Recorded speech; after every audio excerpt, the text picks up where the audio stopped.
আজ আমরা তৈরি করব দেশি কাঁকড়ার ঝাল। চলুন দেখা যাক সহজে কিভাবে তৈরি করছি এই সুন্দর রেসিপিটি। নিয়ে নিয়েছি 4টে কাঁচা পাকা লঙ্কা, 3 টুকরো চুই ঝাল, এটি অপশনাল। নিয়ে নিয়েছি 1/2 চামচ নুন, 2 চামচ জিরে গুঁড়ো, 1.5 চামচ ধনে গুঁড়ো, 1 চামচ কাশ্মীরি লঙ্কা গুঁড়ো, 1 চামচ রসুন বাটা, 1 চামচ আদা বাটা। একটি মিডিয়াম সাইজের পেঁয়াজকে কুচিয়ে নিয়েছি। এখানে নিয়ে নিয়েছি 500 গ্রাম দেশি কাঁকড়া। কাঁকড়াগুলোকে প্রথমে ম্যারিনেট করে নেব। তার জন্য দিয়ে দেব নুন, কাশ্মীরি লঙ্কা গুঁড়ো,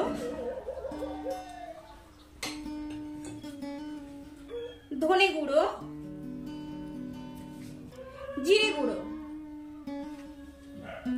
আদা বাটা, আর দেব সরষের তেল। এখানে আমি 4 চামচ মতো সরষের তেল দিচ্ছি। ভালো করে মেখে নেব।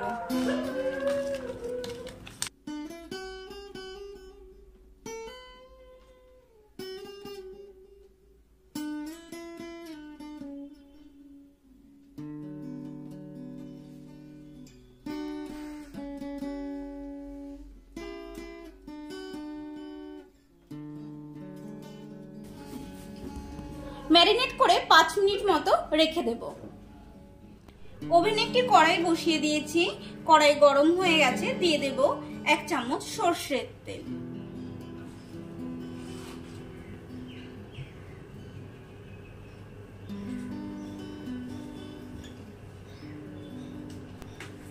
দেব গোটা গরম মশলা ফোড়ন।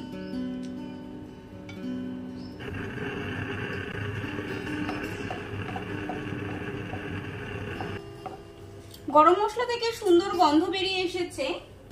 দিয়ে দেব কুচিয়ে রাখা পেঁয়াজ,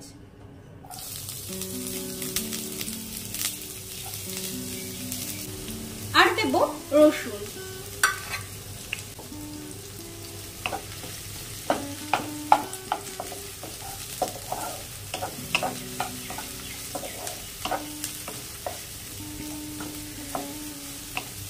পেঁয়াজগুলো আমাদের ভাজা হয়ে গেছে।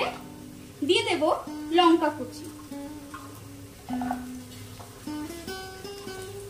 আর চুই ঝালটাও এখন দিয়ে দেব।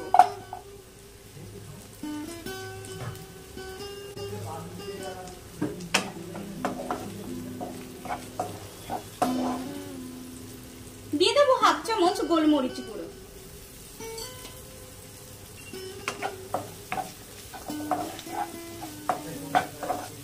রসুন লঙ্কা খুব ভালো করে কষে নিয়েছি।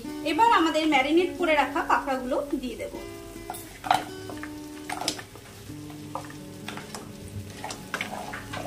কাঁকড়াটাকেও খুব ভালোভাবে কষে নিতে হবে।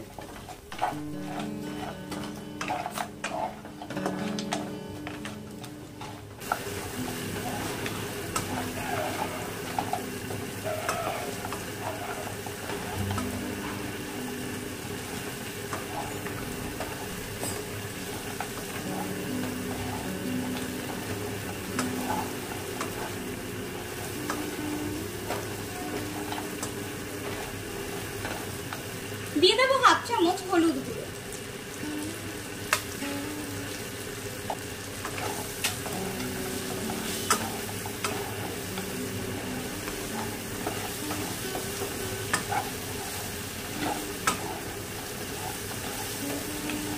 কাঁকড়াটা খুব ভালোভাবে কষে নিয়েছি।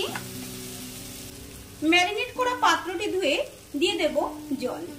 খুব বেশি জলের প্রয়োজন নেই, অল্প জল দিলেই হয়ে যাবে।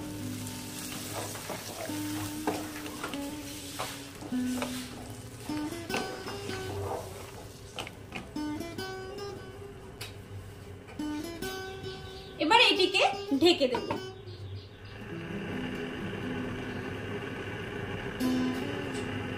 5 মিনিট পর ঢাকনা খুলে দেব।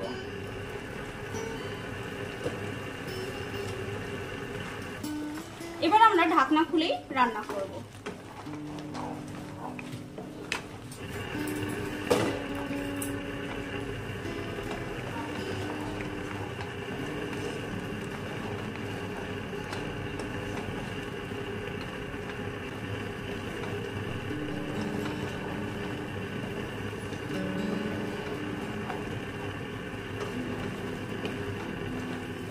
রান্নাটি প্রায় কমপ্লিট। এখন দিয়ে দেব গরম মশলা গুঁড়ো। এখানে আমি 1/2 চামচ মতো গরম মশলা গুঁড়ো দিয়ে দিলাম।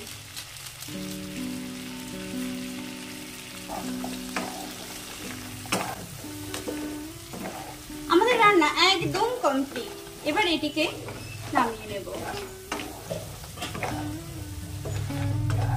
আমাদের কাঁকড়ার ঝাল একদম রেডি। আপনারাও বাড়িতে তৈরি করুন, খান। আর আমার রেসিপিটি কেমন লাগলো কমেন্টস করে জানাতে ভুলবেন না। এরকম রেসিপি দেখতে হলে চ্যানেলটিকে অবশ্যই সাবস্ক্রাইব করুন। ভালো লাগলে লাইক করতে ভুলবেন না। Thank you.